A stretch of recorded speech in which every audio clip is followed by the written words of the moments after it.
सुनो, नबी पाक सल्लल्लाहु ताला अलैहि वसल्लम ने इरशाद फरमाया, शिर्क के बाद जो सबसे बड़ा गुनाह है वो बदकारी है, बेहयाई है। और नबी पाक अलैहिस्सलाम ने फरमाया, कुछ औरतें ऐसी हैं जो लिबास पहन के भी नंगी हैं। फरमाया, ये वो औरतें हैं जिन्हें अल्लाह तबारक व तआला जन्नत की हवा भी अता नहीं करेगा, खुशबू तक नहीं मिलेगी। इनको ये समझाएं।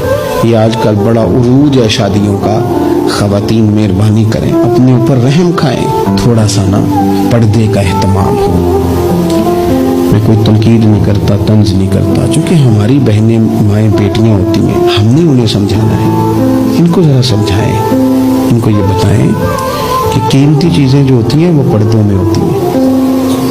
हमारे घर में 20 तोले सोना पड़ा हो तो हमने कभी नहीं बाहर निकल के बताया कि बड़ा है, क्योंकि कीमती है ना, तो पर्दे में रखा हुआ है, उसकी चाबी का भी हम ख्याल रखते हैं।